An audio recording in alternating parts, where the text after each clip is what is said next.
Қыздар, бүгін біз тез әрі дәмді дайындалатын құймақтар жасаймыз. Ұнаса бірге жасап көріңіздер. Менің каналыма жазылыңыздар, видеоға лайк басыңыздар, достарыңызға таратыңыздар. Кеттік.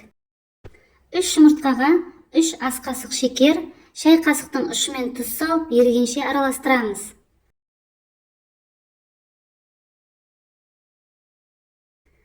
Байқап отырсаңыздар, мен венчикпен араластырып жатырмын. Миксер міндетті емес, біреулерде болмай қалуы мүмкін.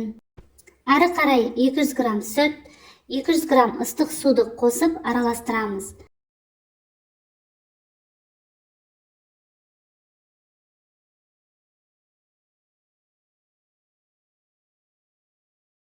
Екі 250 грамм ұнды бөліп қосамыз.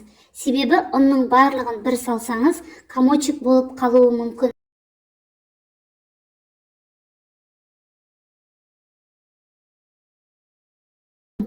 Бұл құймақтарды менің балаларым да, күйеуім де жақсы көреді. Таңғы асқа дайындауға өте ыңғайлы әрі тойымды. Варенье мен творогпен қосып жеген өте дәмді болады.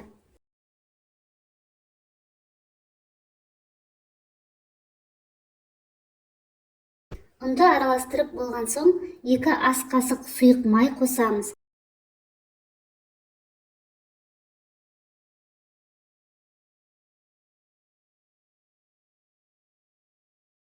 Осындай біркелкі сұйық масса шығады. Құймақ жабыспау үшін табаны алдын ала аздап қыздырып аламыз. Алғашқы порциялар қол үйренгенше толық жайылмай қалады.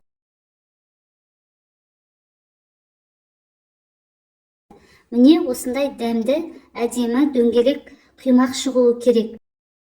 Құймақ бір жағы сәл қызарғанша ұстаймыз. Қызарған соң екінші жағына ауыстырамыз. Осындай құймақтар шығады, астарыңыз дәмді болсын.